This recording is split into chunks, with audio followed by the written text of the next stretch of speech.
এৰা ভিক্ষাৰী ব্ৰাহ্মণ কি কলা তাই ভোগ থকা মানুহৰ নাম কাগজত লিখিছা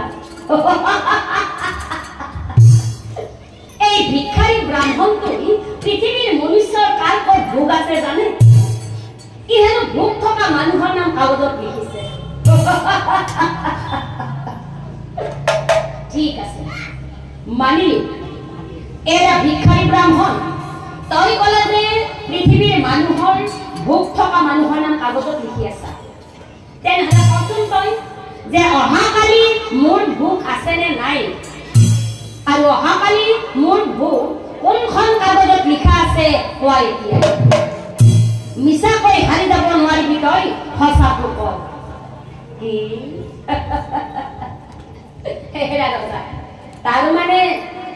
অহাকালি তোৰ ভোগ আছে না আমি ক'ব লাগিব নহয় তেনেহলে ৰবা ৰজা ৰবা এই কাগজবোৰ চালি মই তোক এতিয়াই কৈ আছো ৰবা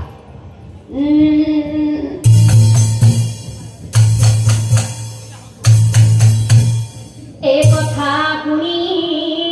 ব্ৰাহ্মণে অ কাগজ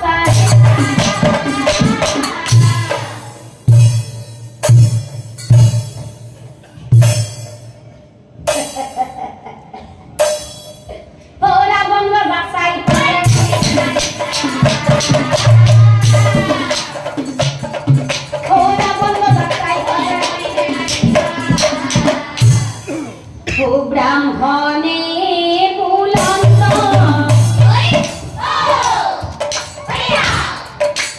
গুণাহাৰাবন অহাকালি তোৰ ভোগ নাই জানা হইত ৰাবণ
কি কলা তই অহাকালি মোৰ ভোক নাই বুলি কৈছা নহয় তেনেহ'লে শুনা ভিক্ষুক ব্ৰাহ্মণ অহাকালি প্ৰজাজনক মাতি মই ৰাজভোজন পাতিম অহাকালি গোটেই প্ৰজাজনক মাতি মই ৰাজভোজন পাতিম আৰু প্ৰজাজনৰ সহিতে মই একেলগে ভোজন কৰিম আৰু ভোজন শেষ কৰি পুনৰ স্বৰ্গলৈ আহি কোনো মই জীৱন গঢ়িম নিশ্চয় জানিবি কি সেই মায়াবী ব্ৰাহ্মণে কি কৈছিল চাওক কথা শুনি ব্ৰাহ্মণে হাঁহিব লাগিল ৰাৱণ ৰজাক চাই ৰজা কি কলা যে ভোজন শেষ কৰি পুনৰ স্বৰ্গত আহি তই মোৰ জীৱন গঢ়িবি ব্ৰাহ্মণে বোলে তই নালাগে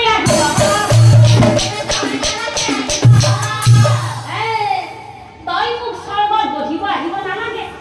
মই নিজেই লংকাত যাম তোৰ সেই ৰাজভোজন চাব নিজেই লংকাত যাম মই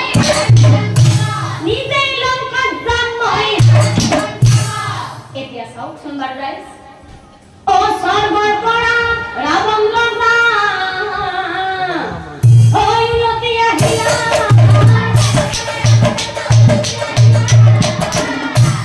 মন্ত্ৰীগণক চাই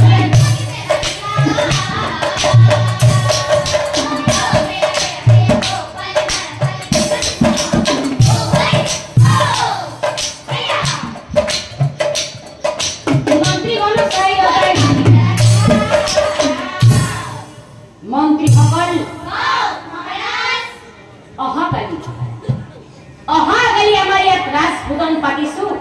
সেয়ে সকলোকে নিমন্ত্ৰণ দিয়া গৈ আৰু গুণমন্ত্ৰী সকলো কোনো এজনো মানুহ যাতে বাদ নপৰে গাঁৱে ভূঞে সকলোকে নিমন্ত্ৰণ দিয়া গৈ এই কথা শুনি মন্ত্ৰীগণ হৰৈ নাথা ঢোল পিটি গোটেই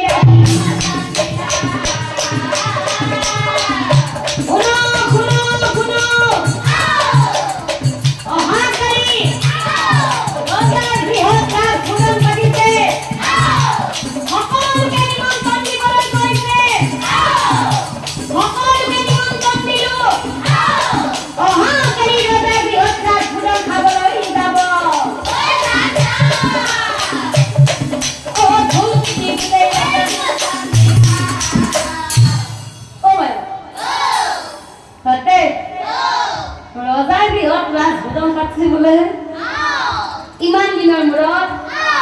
নাযাওঁকে থাকিম যাবাই লাগিব কথা আছে ৰজা গৃহত ভোজ ইমান দিনৰ মূৰত পাতিছি নাযাওঁকে থাকিব পাৰি যাবাই লাগিব এই নিমন্ত্ৰণ পাই গয়া লোকৰ আনন্দ পিছদিনা সকলোৱে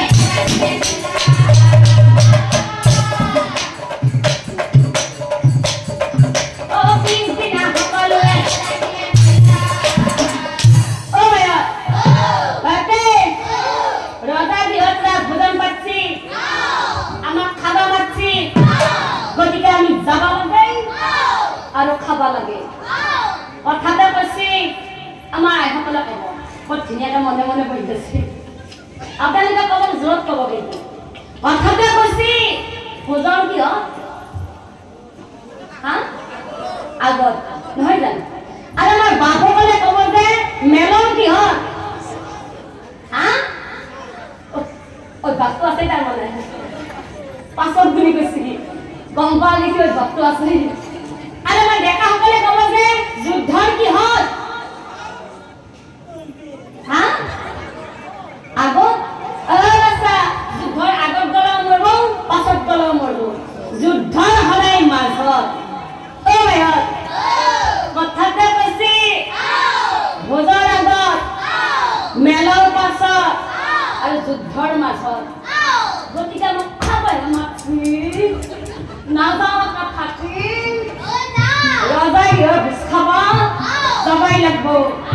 আহি থাক আজি গৰম গৰম মাৰি দিম বাপেক আহি থাক আহি থাক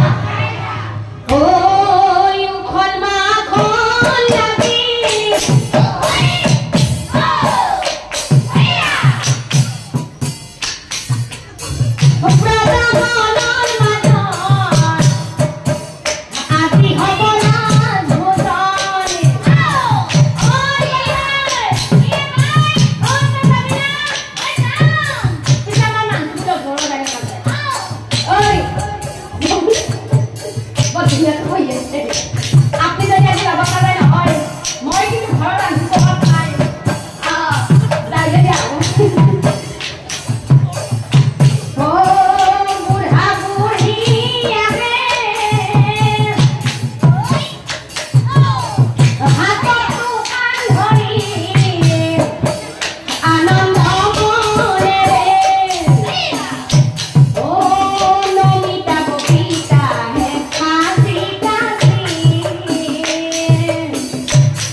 ভোজ মানে আপোনালোকে গম পায় নাপায় আমাৰ দৰঙীয়া ভাষাত হ'লে বেছিকে যিকোনো অনুষ্ঠানত মানে খানা বনা খানা বুলি নকয় ভোজ বুলি কয় যে বিয়া পাতিলেও ভোজ চলিজন পালেও ভোজ অন্নপ্ৰসন পাতিলেও ভোজ যিয়ে নহওক যি অনুষ্ঠানতে ভোজ বুলি কয় আৰু আপোনালোকৰ এইফালে বেছিকে খানা বুলি কয় নহয় জানো আজিকালি মই আপোনালোকৰ ফালে খানা বুলিয়ে কওঁ অ বাই আমি ৰজাৰ বিয়াত খানা খাব আহিছো এটা কথাটো হ'ল কি খানা বুলি বুলিব নাই পিছে খানা দি খাব আহিছো বস্তুটো লগত আছে নাই বস্তু মানে বুজি পাইছে নহয় পাইছে নে কি কি বা এটি বলা দেখে দিছি গম পাইছি ও বস্তু মানে অলপ গম পাইছি মানে এটো বস্তুটো চলবো আমি কথা নাই আপোনালোকে মোক এটা কথা কওকচোন আপোনালোকৰ ফালে কি নাজানো আমাৰ ফালে এটা বিৰাট ভাল দিন আছে আৰু যদি আপোনালোকৰ ফালে হয় তেতিয়াহ'লে সঁচাটো ক'ব থাকিলে ক'ব আমাৰ ফালে ভাল দিন কি গম পায়নে যদি ভোজ ৰান্ধা মানে খানা বনোৱা ৰান্ধনি বন্দবস্ত কৰিব যায় নহয় আজিকালি চব পইচাৰ মূলতে ভাল কথাবিলাক আমাৰ যদি ৰান্ধনিৰ বন্দবস্ত কৰিব যায় নহয় তেতিয়া পইচাৰ হিচাপটো পাছত আগতে এইটো হিচাপ কৰিব লাগিব আপোনালোকৰ এইফালে কিনো হা একে একে মানে ও তাৰ মানে বস্তুটো চলে ও ভাই চিন্তা নকৰিবি মানে এটাও চলে গতিকে খাওয়া কথা এনো খাবলে গোটে ওলি বস্তুটো মিলিব গতিকে আহি থাক আহি থাক আহি থাক ও দেখ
ব্ৰাহ্মণজনে কি কৈছিল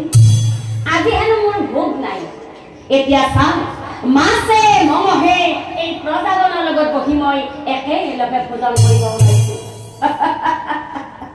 সাধাৰণ ভিক্ষাৰী এটাই এই ৰাৱণ ৰজাৰ ভোগ নাই বুলি কয় এতিয়া চাম মাছে মঙহে এই প্ৰজাজনৰ লগত বহি মই একেলগে ভোজন কৰিব ওলাইছো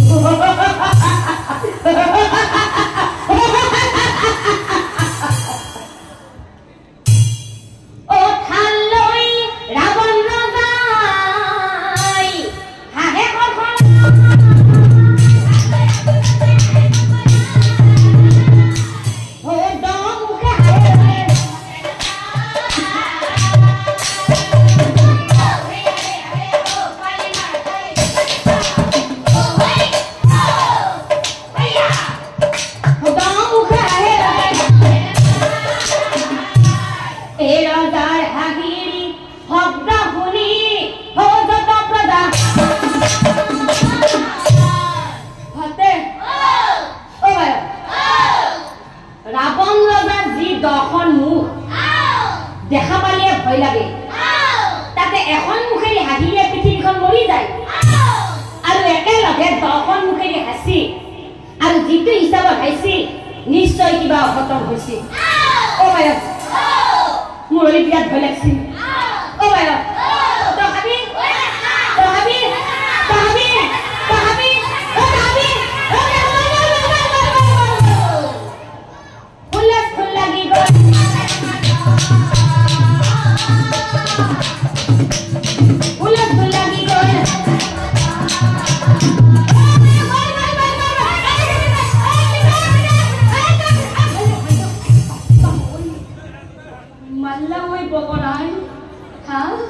ৰজাৰ ঘৰত সবাইছিল পাইছা বস্তুটো এই ঠেলা ঠেলি লাগি গল সেই প্ৰজাৰ মা ঠেলা কুপত প্ৰজাৰ ঘৰ ঠেলা কুপত প্ৰজাৰ ঘৰ এতিয়া চাওকচোন বাৰু ৰাইজ সেই প্ৰজাজনৰ ঠেলা ঠেলিৰ কুপত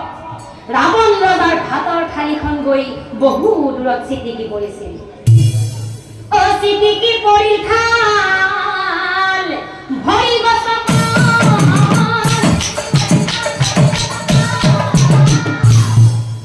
অ হাঁহি এৰি ৰাৱণ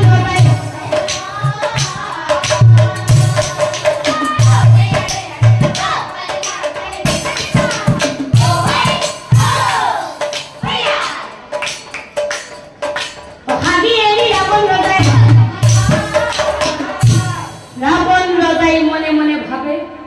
এই আবাৰ কি হই গল ইমান সুন্দৰকৈ মাছে মঙহে এই প্ৰজাজনৰ লগত বহি মই একেলগে ভোজন কৰিব ওলাইছিলো কিন্তু গোটেই ভাতৰ থালিখন দেখোন খচি গছকি একো নোহোৱা কৰি পেলালে লগতে গোটেই প্ৰজাজনেও নোখোৱাকৈ উঠি গল কিয় বাৰু এনেকুৱা হল সেই স্বৰ্গৰ ভিক্ষাৰী ব্ৰাহ্মণে কোৱা কথাখিনি লাগিল নেকি বাৰু নাই নাই নাই নাই সাধাৰণ ভিক্ষাৰী এটাৰ কথা এই ৰাৱণ ৰজাৰ গাত কেতিয়াও লাগিব নোৱাৰে কিন্তু কিন্তু কিয় এনেকুৱা হ'ল গোটেই ভাতৰ থালিখন দেখোন খচি গছকি একো নোহোৱা কৰি পেলালে হৈ আজি কিয়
উপস্থিত হইতেছে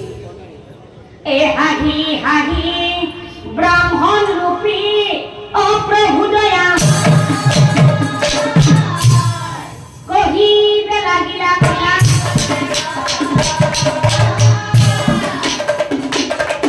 ও কহিবে লাগিলা কথা হে হেরা রাবণ রজা মই তোক কৈছিলো নে আজি তোর ভোগ নাই বলি কিন্তু তই নামানিলি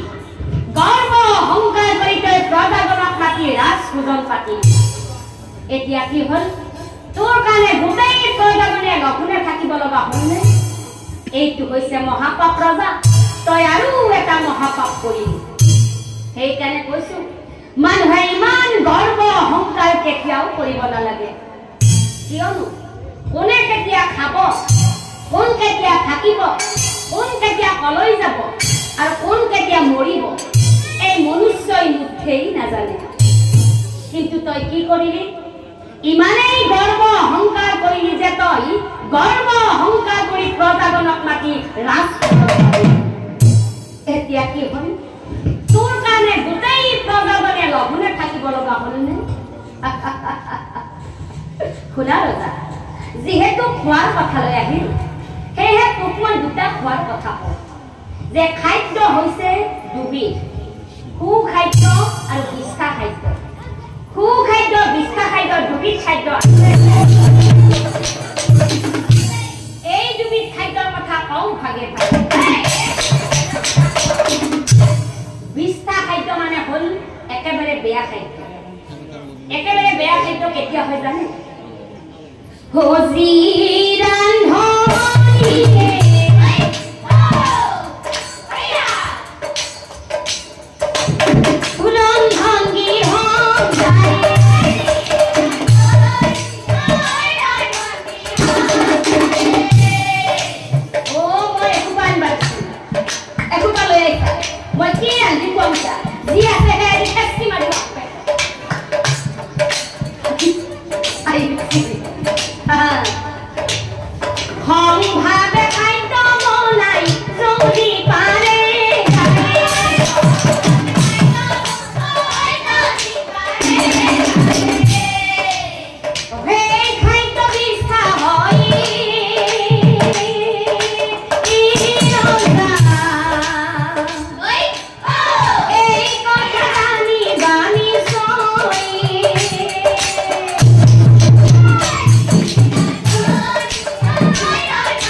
গৰ্ব আৰু অহংকাৰ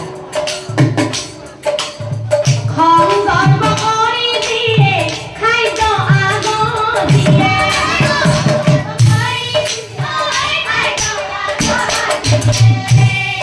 সেই খাদ্য যিমান খালেও তো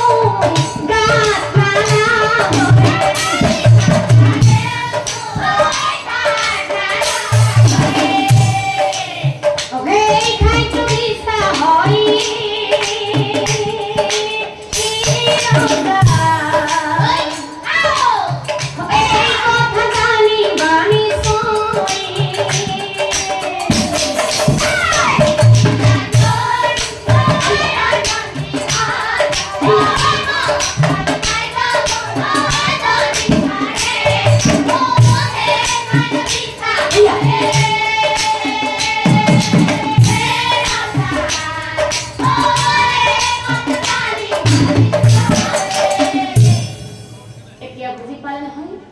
বেয়া খাদ্য কেতিয়া হয়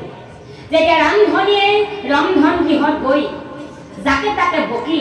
যি টি কৈ বস্তু বাহিনী আফিলাই বেয়া খাদ্য কৰি বেয়া শব্দ কৈ বেয়া চিন্তাৰে ৰন্ধা বঢ়া কৰিব নহয় তেতিয়া সেই খাদ্যখিনি যিমানেই ভাল কৰি নবনাওক প্ৰিয় সেই খাদ্যখিনি কেতিয়াও ভাল খাদ্য নহয় সেই খাদ্যখিনি একেবাৰে বেয়া খাদ্য হয় সেইকাৰণে কেতিয়াও ৰান্ধনীয়ে ৰন্ধন গৃহত যায় খং-ৰাগ কৰিব নালাগে যেতিয়া আমি ৰন্ধন গৃহত গৈ আমাৰ খং উঠিলে তাকে তাকে বকি যি টি কৈ ৰন্ধন গৃহত যায় খংটো নপলাওনে বস্তু বাহিনী আফিলাই তেনেকৈ যদি ৰন্ধা বঢ়া কৰে নহয় তেতিয়া সেই খাদ্যখিনি একেবাৰে বেয়া খাদ্য এতিয়া ভাল খাদ্য কেতিয়া হৈ জানে ভাল খাদ্য কেতিয়া হৈ জানে যিটো জনে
যেতিয়া ৰান্ধনীয়ে ৰন্ধন গৃহত প্ৰৱেশ কৰা মাত্ৰকে কৃষ্ণ বুলি প্ৰৱেশ কৰিব দিছে আৰু তাত যিখিনি বস্তু আছে সেইখিনি বস্তুকেই প্ৰভুৰ নাম লৈ বনাব দিছে। যেতিয়া প্ৰভুৰ নাম লৈ ভাল কথা, ভাল চিন্তা, ভাল আলোচনা আৰু ভাল মনোবৃত্তিৰে ৰন্ধা বঢ়া কৰিব নহয়, তেতিয়া সেই খাদ্যখিনি অমৃতৰ সমান হ'ব। সেইকাৰণে কেতিয়াও ৰান্ধনীয়ে ৰন্ধন গৃহত গৈ সংৰাগ কৰি কেতিয়াও ৰন্ধা বঢ়া কৰিব নালাগে। হয়, যি আছে সেইখিনিকে প্ৰভুৰ নাম লৈ বনাওকচোন, তেতিয়া সেই খাদ্যখিনি অমৃতৰ সমান হ'ব।